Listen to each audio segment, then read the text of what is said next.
Hey guys, Richie here from RW Hobbies. Welcome back for another bench update. This is my September update.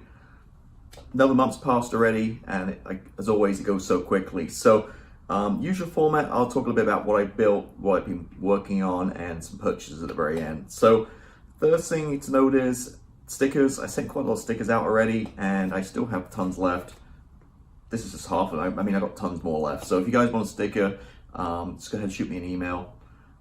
And I'll send one right out to you anywhere in the world. I don't mind. It's just my way of giving back to you guys. I know it costs quite expensive to ship internationally, but I don't mind sending a sticker out. So again, appreciate all the support and the least I can do. So what I have done is, as I mentioned before, I'm keeping a lot of kind of Google Maps with every city I send them to. So you can kind of see on a map worldwide, tons in England, few in the US, and I think the first I've gone to Singapore right now. So I'd love to fill a map in. So if you guys want a sticker anywhere in the world, just shoot me a message and I'll gladly send you one. So these are stickers. So yeah, that's my quick kind of update, channel update. So what we got working on. So the Viper is wrapping up, or is not wrapped up already. And the next up, my build series will be 737-800 American Airlines bare metal kind of finish. So that one, I think it's like 6 parts. That starts on September the 17th. As always, every Friday I put the build vlog, and Tuesday I'm just kind of using up those slots to fill up. Last few episodes have the SU-33, and usually that's reviews I do on Tuesdays too. So that's kind of what's upcoming. As you can see over my shoulder here, this is what I finished, and I've also recorded this one too. So this will be a 5-part video build series coming up probably after Christmas now. So as always, if you haven't subscribed already, please consider hitting subscribe. It really helps the channel, and you just get alerts. It's totally free, and you get alerts when all this stuff goes up, and you can see my build log. So really enjoyed this one. This is obviously the Zvezda 787-9 Dreamliner with the very striking All Nippon Airlines R2-D2 livery. Let's shoot.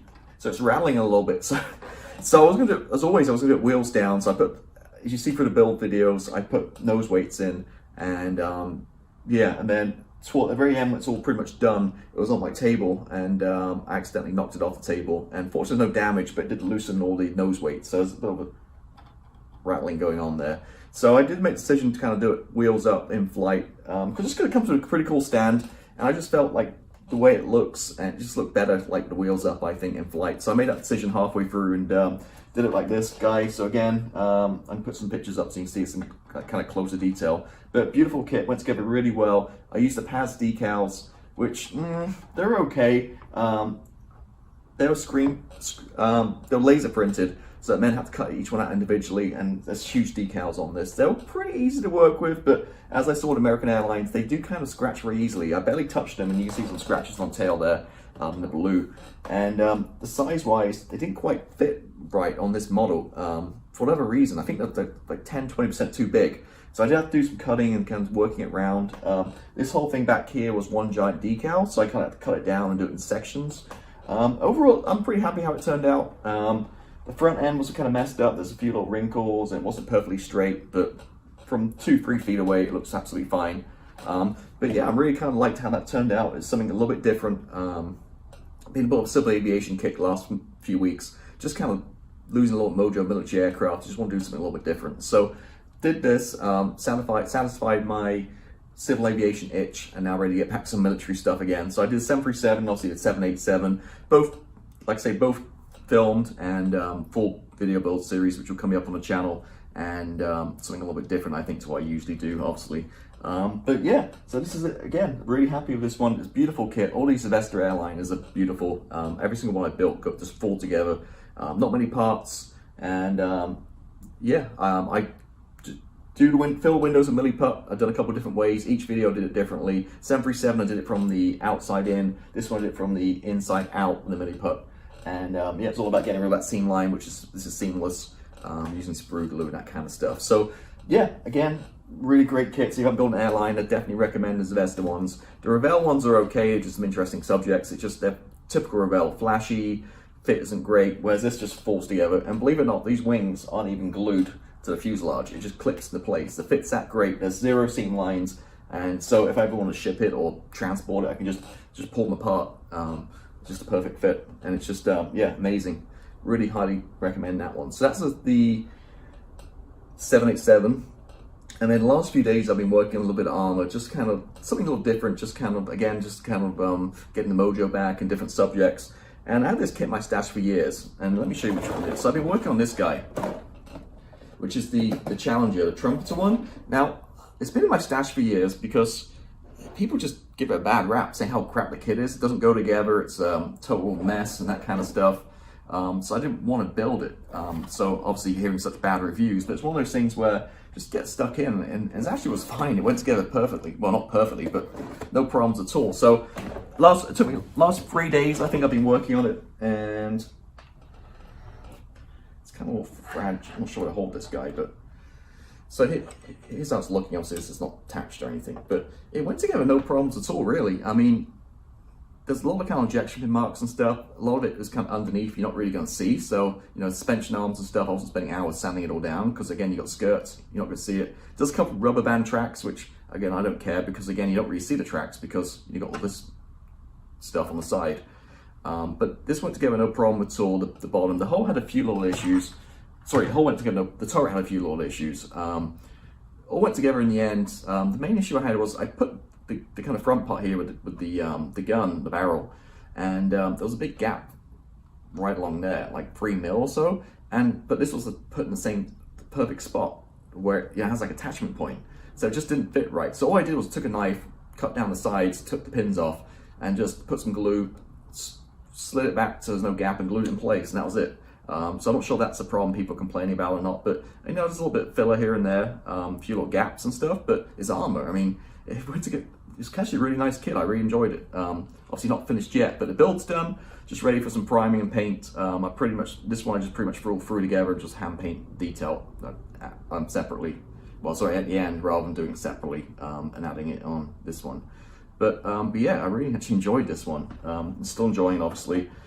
So still gotta do the wheels and put the tracks on the stuff, and obviously the whole thing needs painting. So my game plan with this one is really kind of color modulate like the hell out of this one, just really fade it down and go with a lot of post shading more than the weathering, for the weathering, rather than a lot of pigments and stuff. I'm not really a big pigment fan, they just get everywhere. So a lot of color modulation, really fade this down. I do have some Mission Models UK desert paint. I've had it again for like 3 or 4 years, never used it, so perfect on this one. So yeah, it's looking pretty good. So it does have like the skirts that go on, come underneath it as well. They're a different color, so I'll paint those separately and add them on at the end. But again, the kit was fine. I think there's not really huge problems. Like I said, there's a little issue with the gap there, as I mentioned, but I just took care of it. It's not a big deal at all. The only thing that kind of makes me strange about this one is just the design of it. You got your wing mirrors right here, but when you put the turret on, if you move your turret, it's going to hit the wing mirrors. So I'm not sure what the deal with that is. Yeah, I don't know whether in real life they fold down or something, but again, you know, whenever this rotates, the barrel's just going to take out the wing mirrors, which doesn't make much sense really. But yeah, so anyway, that's the Challenger 2 in the Op Telic, or the first Desert Storm markings or colors. And yeah, I'm pretty happy with how it's turning out. So after I film this, I'm going to start priming it, painting it, and be fun once I get paint on this thing, I think, and start to kind of, say, color modulate and fade the paint work down. So that's that one, and that's pretty much all I've been working on. I mean, this took a few weeks just working on that one, and then just started this before the weekend, and cracking on with that one as well. So that's pretty much all update wise. All's left to talk about some purchases. So what I'm going to do is I'm going to move all the stuff off the bench. I'm going to grab the stuff, and then I'll come right back and we can talk about some of the stuff I picked up in the past month.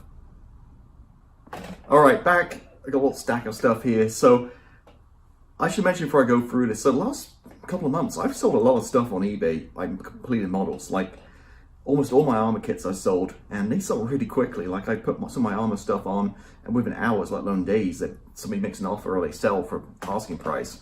So I didn't realize I was that good at armor, but a lot of people are snapping those up. So they go for a pretty good price, and the way I see it is I'm not interested so much in armor anymore. I built all these kits like 4 or 5 years ago, and I'm not going to display them, or somebody else must have enjoyed them. Plus, if I get good money, then I can just flip it back into the hobby. So they're pretty easy to, I'll say super easy, but they are pretty easy to ship armor, especially a lot easier than aircraft at least. That's kind of like stuff that like ordnance hanging off and glasswork and stuff. They're pretty more chunky and easier. So I've sold a lot of armor, and plus I see it too is even some stuff I kind of liked, I feel that 4 years later, my skills are a lot better, so I can build stuff, I mean, to a better standard, plus I enjoyed those kits anyway. So a lot of that stuff's been sold a few aircraft to, really purging my stuff. I've kept, obviously keeping a few, all my 72nd scale aircraft, I've pretty much kept the good stuff.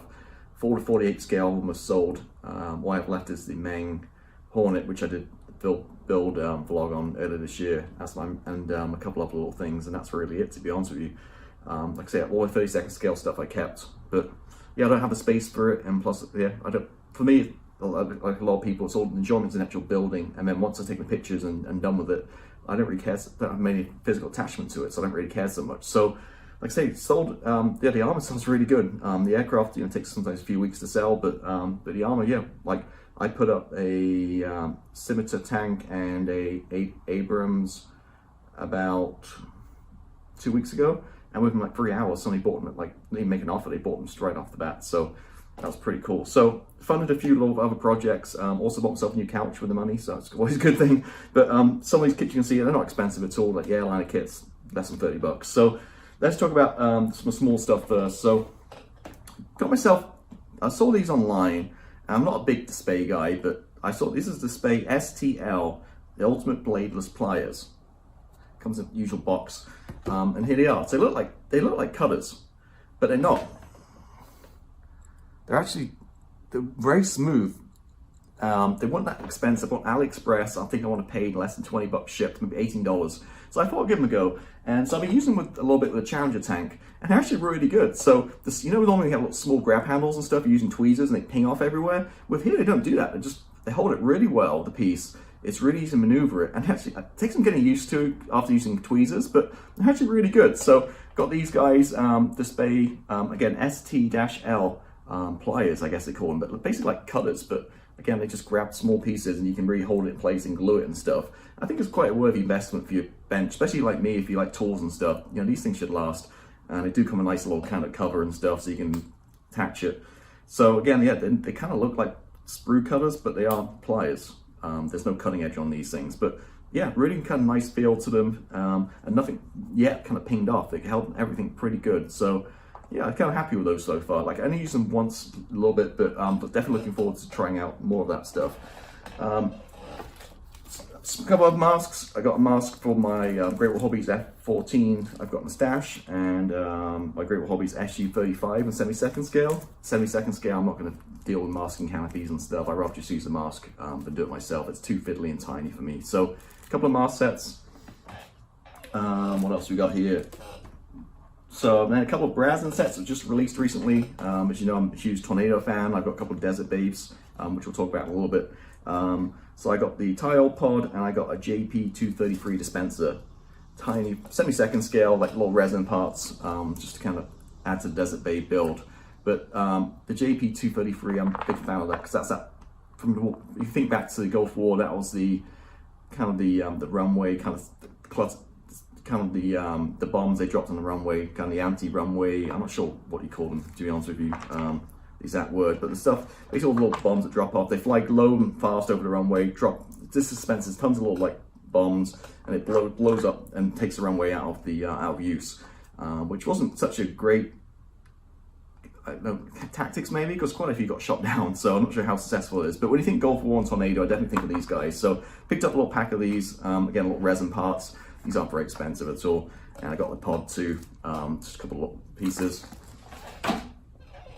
Then while I was at it, so I got my first Quintus Studio. I know everybody's raving about these guys. These little like 3D printed like instrument panels and stuff. So they're really expensive. I looked at the Growler, the 32nd scale ones, and they're like $30, $40. The 48 scale ones are kind of expensive too.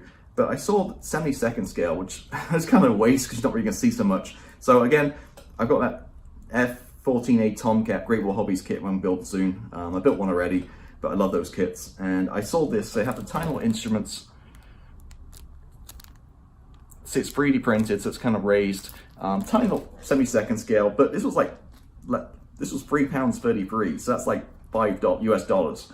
And I thought that was really cheap compared to the price of the 32nd scale one. So I bought this one to try it out. It's so cheap, again, $5. Does look really good. It's interested to see how it looks. You know, obviously in the cockpit, you don't really see much once it's built in the 72nd scale, but yeah, I thought, you know what, I'll sit right there. For $5, I'll give it a shot and see how it goes. Because I've not used these again. They look really nice, but again, 70-second scale, you're not really going to see much in the cockpit, especially on F14. But yeah, it'll be interesting to see. So I got that. That's my little stuff, and then a few airliners. So this guy, I just got. I'm not sure I'm ever going to build it. I mean, it's a little flashy. I did a review of this, I'll put it up in a couple of weeks, but the fan blades are full of flash, and it's going to be really hard. They're very kind of fragile and little. I don't know how you're going to take care of that without breaking the blades. You're going to need probably aftermarket ones. It's going to be huge at 1/44 scale, but hey, it comes with a face mask, got a face mask on the front. I think this is my limited edition right here. And these are starting to dry up already, but it's not expensive, and I thought, you know what, let's buy one and throw it in the stash, because who knows in the future, and maybe probably go up in price, because these kits always do. Especially limited edition, and just the way we are in the world, you know, the face mask edition. I just thought, I don't know, why not? Just buy it, throw it in the stash. I don't think it'd ever get built, but so I bought that guy right there, and then carry on the civil aviation theme. I got this huge one, which is the A350 1000. They're bringing out the 900, it's slightly shorter later this year, next couple of months or so. Picked this one up for the stash as well. Now, I've always been a big fan of 777. That's always been my favorite kind of one, like wide body aircraft for years. But then seeing a lot of these recently, I think it's just a really graceful looking aircraft. Maybe I like the 900 better than the 1000, but a little bit shorter version, but I just think it's really well designed, nice looking aircraft. And again, this was probably less than $30, and it's a big beast of 1 to 144 scale, but got it for the stash. So this is the obviously the Airbus A350, and then to close out the civil aviation theme, I got the 777-300 2, which is again going to be huge in this scale. My plan with this one would be to cut it down and make it a 200, which should be pretty easy. Just take a couple sections off from the fuselage, just front and rear of the wings. There's tons of stuff online showing you where to cut and stuff. So that was my plan with this one too. So that's kind of closes out my civil aviation theme. Like I said, I scratched that itch. Now I'm going back to the military stuff, but I'll probably come back to it later. It's always nice to have variety, right, and mix stuff up. But yeah, there can be a couple of huge aircraft. 777 and A350 1000 is, yeah, they're massive. So that's that one. And then finally, again, something a little different. Star Wars Legion. So Star Wars Legion's kind of like a Warhammer tabletop gaming kind of game, but they do some pretty cool like models, and you know, you don't necessarily have to play the game to buy this stuff. So I bought this Rebel speeder truck A-A5, which is basically like a space bus, which just looks really cool. So it's this guy right here. If I turn around, you can see it better. So I bought this like kind of space bus thing, and it's a pretty good size. So Star Wars Legion, I think it's like 1 to 156 scale-ish, and it's beautiful. It's real simple to go together, not many parts. Full interior, like well molded. You can really go to town with the weathering on this thing and painting the full interior. You can have the doors open. Does come with a pilot figure. Again, I thought it was something a little bit different. I'm not going to play the game, but I'd totally build a space bus just to kind of switch things up a little bit. So yeah, it looked really cool. So I did a review of this one too, which should be coming up if it hasn't come up already on the channel. And looking forward to, again, some variety and doing some different stuff. But just, okay, I'll take it out box. That's all plastic you get. You know, it comes in big parts, chunky parts, just like Games Workshop. Beautifully molded, and again, full interior. And you can really go to town with these things, add some lights and stuff. And yeah, who doesn't like a space bus, I guess. So that's pretty much it. That rounds up the, if I can put the lid back on, that rounds up the purchases. So, I mean, just a few things the past month. What my plan is, I want to get this thing painted, the Challenger, at least get a primer, and I'm going to start my next project, which will be probably a Tornado. So I haven't decided yet. I'm either going to do the 72nd scale Desert Babe, or I might go 32nd scale and do, I have two choices. I can do the Revell one in the old like wraparound camo, the GR1 with, I got everything for it resin wise. I got the resin cockpit, exhaust, nozzles, you name it, I got fully loaded. Or I could go out the box and do a Tallery GR4, which looks interesting too. I've seen some build up and they look pretty good. So that's my really three options I'm thinking right now. So if you guys got any feedback, put in the comments below. I will do it as a build video But I've got quite a lot of footage right now on my channel. I'm always right through February, I think, in terms of like videos every week. So tons of build videos upcoming. So like I mentioned, we've got the 737 coming up, and then after that, that's 6 parts. We'll hit the Harrier 32nd scale one, which I built a while back. If you go back to like April on the channel, you'll see the finished one. That was a bit of a handful, but it turned out really good. So the 32nd scale trumps the Harrier. I think it's like 8 parts maybe. And that's pretty much where we're at. So just a quick update, what I've been up to, what I've been purchasing. As always, thank you everybody for your support. Again, if you want a sticker, just shoot me a message and with your address, and I'll get one out to you. And yeah, I'll just keep on chugging away, and I'll be back in another month with another update. So thank you as always for watching, and I'll see you later.